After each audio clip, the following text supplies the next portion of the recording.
Surgery కంటే hospital bill అంటేనే భయం. అదే మధ్య తరగతికి అందుబాటు ధరలో వైద్యం. Medistar hospitals. Welcome to I dream. నేను ఉదయశ్రీ. ప్రెసెంట్ మనతో డాక్టర్ సృజన గారు ఉన్నారు. మెడిస్టార్ హాస్పిటల్ అమీర్పేట్ బ్రాంచ్ నుంచి జనరల్ ఫిజిషియన్ అండ్ డయాబెటాలజిస్ట్. మాట్లాడదాం. Hello ma'am, welcome to our studio. నమస్తే అండి. సో వింటర్ సీజన్ కదా, ఎక్కువగా డయాబెటిక్ కి సంబంధించిన పేషెంట్స్ కావచ్చు, జనరల్ ప్రాబ్లమ్స్ కి సంబంధించిన వాళ్ళు కావచ్చు, ఎక్కువగా యాజ్ ఎ జనరల్ ఫిజిషియన్ గా ఎలాంటి ప్రాబ్లమ్స్ తో మీ దగ్గరికి ఎక్కువగా వస్తూ ఉన్నారు ఈ సీజన్ లో? వింటర్ సీజన్ అండి. ఫస్ట్ థింగ్ ఏంటంటే ఫ్లూస్ ఆర్ ప్రతి కామన్ మనకి ఇప్పుడు. లైక్ దగ్గు, జలుబు ఫస్ట్ థింగ్ మనకి వచ్చేది వింటర్ సీజన్ అంటే. సో దగ్గు, జలుబు వచ్చిన వాళ్ళల్లో కూడా ఏంటి అని అంటే జనరల్ రెగ్యులర్ ఫ్లూస్ ఉంటాయి. నిమ్ము దాకా అంటే లైక్ ఇప్పుడు మనకి లోవర్ రెస్పిరేటరీ ట్రాక్ట్ ఇన్ఫెక్షన్స్ అంటాం, నిమోనియా దాకా వెళ్ళే వాళ్ళు ఉంటారు. Depends upon the patient comorbidities, అంటే వాళ్ళకి ప్రీవియస్ గా ఏమైనా ఇష్యూస్ ఉన్నాయా, ఎలర్జీ ఇష్యూస్ ఏమైనా ఉన్నాయా, లైక్ స్మోకర్స్ లో వాళ్ళకి ఇంకా ఎంత అగ్రవేటెడ్ గా ఉంటాయి, డయాబెటీస్ పేషెంట్స్ కి ఎంత సివియారిటీ రావచ్చు, అన్ని we have to take into consideration అనమాట. Regular upper respiratory tract infections అంటే ఓన్లీ మనకి ఇంతవరకు లైక్ జస్ట్ బేసిక్ దగ్గు జలుబు అంటాం. నార్మల్ యాంటీబయాటిక్స్ ఇచ్చినా రికవర్ అయిపోతారు, ఇవ్వకపోయినా రికవర్ అవుతా ఉంటారు. But if it is associated with fever are breathlessness, అంటే కొంచెం దూరం నడిచిన ఆయాసము, దగ్గుతుంటే ఆయాసం వస్తుందని చెప్తా ఉంటారు, లేదంటే కనుక ఛాతీలో బరువుగా ఉందని చెప్తా ఉంటారు. So these are all the important red flag signs అనమాట. So then you should come and definitely meet the doctor. So how to proceed further అన్నట్టు. If at all we ignore that for more than 2 days or something, still అంటే fevers high grade more than 1 or 2, 1 or 3 వస్తున్నాయి, దగ్గు continuous గా, it is disturbing your day to day life. అది లేదు, దగ్గుతున్నప్పుడు మీరు ఛాతి బరువుగా పట్టుకొని అంటే బరువుగా ఉందంటారు, ఆయాసం వస్తుందని అంటూ ఉంటారు మనకు వచ్చేటప్పుడు పేషెంట్స్ కొంతమంది. ఇట్లాంటివన్నీ ఉన్నప్పుడు ఏంటంటే this is not something which we can deal at home. So you have to come to the hospital for the physicians guidance అన్నమాట దానికి. ఓకే, 1-2 days మాత్రం ఇంట్లోనే వాళ్ళు ఏదో ఒక చిన్న చిన్న రెమెడీస్ వాడుతూ ఉంటారు. జనరల్ గా ఏదైనా ప్రాబ్లం వచ్చినప్పుడు ఫస్ట్ డే అయితే రారు. అంటే ఫస్ట్ డే రావాలంటారా, లేకపోతే 1-2 days చూసి వెళ్తే బెటరా? రైట్ నో ఇప్పుడున్న పోస్ట్ కోవిడ్ యాక్చువల్లీ చెప్పాలి అని అంటే పీపుల్ ఇమ్యూనిటీ చాలా మందికి తగ్గిపోయింది. So who are in the high risk group అండి, లైక్ ఇప్పుడు పిల్లలు, దెన్ ప్రెగ్నెంట్ ఉమెన్స్ ఒకళ్ళు, then people who are immunocompromised అంటాం, లైక్ ఇప్పుడు డయాబెటీస్ కానీ లేకపోతే hypertension or cardiac problems ఉన్న వాళ్ళు, అంటే వాళ్ళ బాడీలో రోగ నిరోధక శక్తి తక్కువ ఉన్న వాళ్ళు, లేదా ఎల్డర్లీ పీపుల్. సో వీళ్ళందరూ ఏంటంటే better not to ignore more than 24 hours at least. So వీళ్ళు ఏంటంటే తగ్గిపోతుంది అనుకుని మనకి కొన్నిసార్లు it's our body immunity status at the end of the day. So మనకి బాడీలో ఇమ్యూనిటీ, వీళ్ళందరూ ఏంటంటే హై రిస్క్ గ్రూప్ అంటాం అనమాట వీళ్ళని. సో వీళ్ళకి ఆబ్వియస్లీ బాడీ ఇమ్యూనిటీ స్టేటస్ తక్కువగా ఉంటుంది అనమాట. సో ఏంటంటే at least better to better than sorry, you come and meet once, take a guidance of the doctor. If it is reducing within 2 to 3 days, it's well and good. If not, further ఏం చేయాలన్నది ఈజీగా మనం it will be helpful for them అన్నమాట, not to worsen more their condition. Okay, అట్లా ఎక్కువగా suffer అవ్వడం ఎవరు అంటే ఆస్తమా పేషెంట్స్ కానీ, మైగ్రేన్ ఉన్న వాళ్ళు, కోల్డ్ కాఫ్ రెగ్యులర్ గా వచ్చేవాళ్ళు, అలర్జీస్ ఉన్న వాళ్ళు బాగా ఎక్కువగా సఫర్ అవుతూ ఉంటారు ఈ వింటర్ సీజన్ వచ్చిందంటే. Yes. వాళ్ళు ఈ టైంలో ఎట్లాంటి కేర్ తీసుకుంటే బెటర్ అంటారు? ఎస్, ఎందుకంటే ఇప్పుడు ఎలర్జీ ట్రిగ్గర్స్ కానివ్వండి, ఇప్పుడు ఏంటంటే బయట చల్లగాలికి వెళ్ళినా, లేకపోతే ఇప్పుడు ఫాగ్ మిస్ట్ పొద్దున్న వెళ్తా ఉంటారు, లేకపోతే చిన్న డస్ట్ కి ఎక్స్పోజ్ అయ్యే వాళ్ళు, లేదు సైనస్ ఇష్యూస్ ముందు నుంచి ఉన్న వాళ్ళు ఉంటారు, లేకపోతే smokers who are like long standing smoking చేసే వాళ్ళు, వీళ్ళందరికీ సిఓపిడి, ఆస్తమా ఇట్లాంటి కండిషన్స్ లో బాధపడతా ఉంటారు అనమాట. సో వీళ్ళకి ఏంటంటే when they expose to some trigger, like ఇప్పుడు నార్మల్ దగ్గు జలుబు వచ్చినా దట్ ఈస్ ఇన్ఫెక్షస్ కండిషన్ అన్నమాట.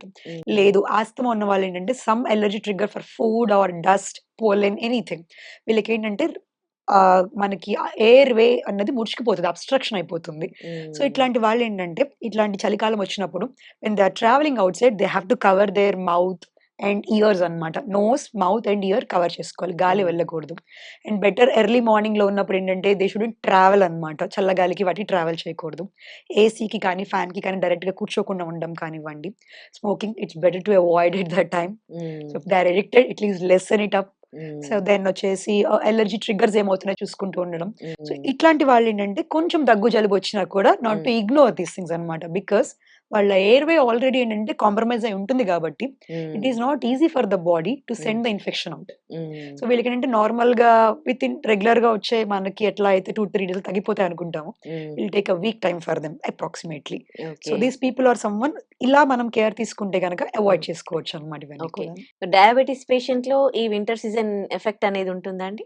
Yes. Because diabetes itself is a immunocompromised condition అండి. Because it hmm. Affects each and every major ఉంటది. Minor every organ in the body it affects అన్నమాట. Hmm. ఇప్పుడు ఎలా అంటే ఎలా అయితే డయాబెటిస్ ఎఫెక్ట్స్ ఐస్, రెటినోపతి అని చూస్తాం. తర్వాత కిడ్నీస్ చూస్తాం. నెఫ్రోపతి అని చూస్తాము. హ్మ్. తర్వాత రక్త నాళాలకి చూస్తాము. తర్వాత హ్మ్. నర్వ్స్‌కి చూస్తాము. న్యూరోపతి అని. So every organ major organ in the body it affects అన్నమాట. సో హ్మ్. ఇప్పుడు మనకి జనరల్‌గా డయాబెటిస్ ఉన్నారు. డయాబెటిస్ ఉన్న వాళ్ళకి షుగర్ కంట్రోల్ లేదనుకుందాం హ్మ్. సపోజ్. హ్మ్. లైక్ వాళ్ళ షుగర్స్ మేబీ 200 ఆర్ 250 ప్లస్ ఉన్నాయనుకుందాం. So there is some infection in their body. Hmm. So ఆ బాడీ ఉన్నప్పుడు ఏంటంటే the infection organism feeds on the sugars.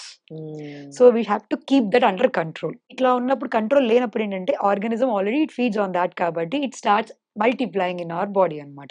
So hmm. Rather than మనకి నార్మల్‌గా eliminate అవ్వాల్సిన process జరగకుండా it accumulates in our body అన్నట్టు చెప్పొచ్చు. So hmm. Diabetes control is very important in that way and people who are diabetics much more affected, much more get severe అన్నమాట ఎప్పుడు కూడాను. Okay. So that is should be under control ఉండాలి definitely. Okay. ఈ డయాబెటిస్‌కి సంబంధించి మార్కెట్‌లోకి చాలా చాలా టాబ్లెట్స్ అని, లేకపోతే వేరే అదర్ మెడిసిన్స్ కూడా వస్తూ ఉన్నాయి. రివర్సిబుల్ డయాబెటిస్ అంటూ ఉన్నారు. మరి మీరు ఒక డయాబెటాలజిస్ట్‌గా మీరేం జెప్తారు? ద థింగ్ ఈస్ ఇప్పుడు రివర్సిబుల్ డయాబెటిస్ అనే టెర్మినాలజీ కంటే what we can say is we can control the diabetes first. Ah! Yes there is reversible అన్నది general terminology we can use that. But hmm. Whatever medications ఇప్పుడు మనకి డయాబెటిస్‌లో there are 2 basic stages అంటాం. Prediabetic stage and diabetic stage అంటాం. Prediabetic stage is something which we can reduce with our lifestyle modifications అన్నమాట. So then we can reverse it. Hmm. So which we are not dependent on medications అని చెప్పొచ్చు మనం దానికి. అంటే hmm. Proper the body the pancreas, islet, Langerhans అని ఉంటాయన్నమాట. ఈ cells అవన్నీ ఉంటాయి which controls insulin in our body అన్నమాట. So hmm. అవి పర్మనెంట్ డ్యామేజ్ అవ్వనంత వరకు whatever we are giving medications or something which we can reverse. Hmm. If there is permanent damage to that అంటే హ్మ్. ప్రొడక్షన్ లేదు completely are హ్మ్. Damage అయిపోయినాయి అనుకుందాం. అంటే పర్మనెంట్ డ్యామేజ్ అయిపోయినాయి అనుకుందాం. సో అలాంటప్పుడు ఏంటంటే patient should be dependent on medications అన్నమాట. హ్మ్. బట్ ఎప్పుడు కూడా one thing should be taken into consideration.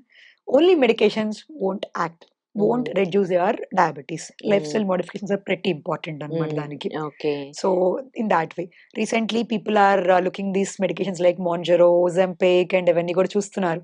So hmm. There is an myth called only for weight loss కోసమే వాడతాము అని ఉండిందన్నమాట. Hmm. But when diabetic patients who are obese these medications are pretty helpful అన్నమాట hmm. Generally. హ్మ్. But there are few medications which works for both, which works for separate weight loss or something హుహు. that we can discuss in some other time. Okay. But right now, there are few medications which helps for both diabetes and weight loss because weight loss is something which controls diabetes also. Okay. Keeps under control అన్నమాట. Okay. So body ఎందుకంటే then there is this lifestyle modification people are having mobilization ఉంది అనుకుందాం. హ్మ్. Body is working. So హ్మ్. there is no role for fat storage. Fat హ్మ్. storage because adipose tissue storage అయింది అంటే sugars are storing up in our body. So okay. we have to walk and we have to mobilize our body. Okay. ఇప్పుడు షుగరొచ్చిందంటే ప్రతి ఒక్కరు కూడా అలోపతికే వెళ్తారు కానీ, వాళ్ళు మెడిసిన్స్ వాడుతున్నా కానీ కంట్రోల్ అంటూనే వాళ్ళకి డోసేజ్ పెరుగుతూ ఉంటుంది. ఏజొస్తూ ఉన్నంక ఏదో ఒక ఆర్గాన్ మాత్రం డ్యామేజ్ అవ్వడం మాత్రం అది ఖాయం ఈ Yes. మెడిసిన్‌లో. Yes. ఆ! సో, ఇంకా ఇక్కడ మెడిసిన్ ఎక్కడ కంట్రోల్‌లో ఉంచింది అనంటే Medicine itself won't cause the damage. Diabetes medicine itself won't cause the damage. హ్మ్. Organ damage చేయదు. Diabetes is the one which causes the damage to హ్మ్. the organ. హ్మ్. Diabetes అంటే that is one దాన్ని disease. డయాబెటిస్‌ని ఈ medicine కంట్రోల్‌లో ఉంచాలి కదా! ఎగ్జాక్ట్‌లీ. సో, డయాబెటిస్ మన ఆర్గాన్‌ని డ్యామేజ్ చేయనంత వరకు whatever medicines we are using it won't damage that organ అన్నమాట. హుహు. It should be under control. But there is life period for any disease or any medication hmm. Anything hmm. ఉంటదన్నమాట. So, ఏంటంటే after like if you are having long standing 20 years of diabetes or 30 years of diabetes ఉంది. Hmm. So, your medication is using that control చేస్తుంది. But it's a slow poison in your body. So, హ్మ్. Slow poison లాగా ఎలా ఉంటదనంటే మీ రక్తనాళాలు గట్టిపరచడం కానివ్వండి ఇట్లాంటివన్నీ చేస్తా ఉంటదన్నమాట. హ్మ్. కంట్రోల్ పెడతది. There hmm. Is this thing called compensatory mechanisms in your body. Hmm. So ఏంటంటే చేస్తున్నంత వరకు it will control. Hmm. Compensatory mechanisms act చేస్తున్నంత వరకు it is under control. Hmm. ఒకవేళ once body is giving up అన్నప్పుడు in spite of whatever medicines you are using మీరు ఎంత hmm. Control పెడదామని ట్రై చేసినా కూడా మెకానిజమ్స్ వర్క్ అవ్వన్నమాట. So hmm. You are starting showing higher sugars or something and hmm. Your organ damage is inevitable at that time. Okay. Maybe immediately you can't but life is going on as your age is progressing definitely there is something some damage to your body for okay. Sure. Okay. మనం control పెట్టేది ఎందుకు అనంటే not immediate గా we are not succumb to any of these things అనమాట. So we are prolonging we are giving life to the people. Okay. So maybe who are dying for 50 years, we prolong their life to 70 years if we keeps under control in that Okay. way. So, But at the end of the day, organ damage is inevitable. Okay. So once diabetes వచ్చిందంటే వాళ్ళు ఎలాంటి caring గా ఉండాలి, ఎలాంటి care తీసుకోవాలి? As I told you, మనకి along with medications, lifestyle modifications అన్నది చెప్పాం కదా మనం. దాని ఇంపార్టెంట్ అంటే లైక్ ఇప్పుడు కాంప్లైన్స్ ఇస్ ప్రెటీ ఇంపార్టెంట్ అండి. కాంప్లైన్స్ అంటే ఏంటంటే ముందు అసలు మెడిసిన్ ప్రిస్క్రైబ్ చేస్తే దాన్ని పక్కన పడేయకుండా తీసుకోవాలి ఫస్ట్. డాక్టర్ ప్రిస్క్రైబ్ చేస్తున్నారు అని అంటే ఇప్పుడు there is this myth one people comes and asks me అనమాట. ఎట్లా అంటే ఒకసారి స్టార్ట్ చేస్తాను లైఫ్ లాంగ్ తీసుకోవాలా అని అడుగుతారు అనమాట వచ్చి. It depends upon how your body is responding to our medication. ఇప్పుడు మనం ఒక 1 month or 2 months కోర్స్ ఇస్తాం. If your sugars are under control, slowly what you will do is medicine dose తగ్గించుకుంటూ వస్తాం అనమాట. తగ్గించుకుంటూ వచ్చి if it is under limits, if it is under our textbook limits కానివ్వండి, or patient condition check చేసుకుంటాం. It's under control, will slowly taper the medicine dosage and will stop it. తర్వాత will tell them every 3 months or 6 months get regular checkups అనమాట. అంటే regular monitoring చేసుకుంటా ఉండాలి వాళ్ళు. So then it will keep under control అలాంటప్పుడు. So then there is no need for using regular medications. But if you are not using regular medications and if you kept in your mind like నేను regular గా వాడాలి, ఒకసారి start చేసుకుంటే use చేయాలి అన్న point process లో ఆలోచించారనుకోండి, rather than not controlling, you are damaging your body. Because sugar itself is a very poison in our body. Sugar should be under control. Better to avoid sugars. Right. Yes. Thank you so much for your valuable suggestions. Thank you so much. Nice talking to you.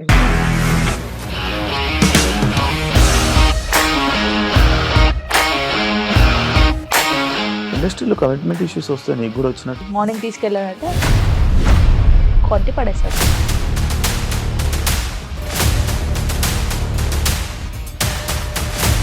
ఒక్కళ్ళు కూడా చూడలేదు ఈ cinema అని చెప్పడానికి కూడా చాలా ధైర్యం కావాలి. అది నిజం కదా, దాంట్లో ధైర్యం ఏంటి? ఇది నెక్స్ట్ డే ప్లేట్ మార్చేస్తే తప్పు కదా. As of now we are comfortable this అని నేను అనుకుంటున్నాను. రష్మిక గారిది మీది ఒకే ఊరు అంట కదా? నీకు కోపం వచ్చిందంటే బాగా తిట్టేత్తరా? తిట్టేద్దామండి.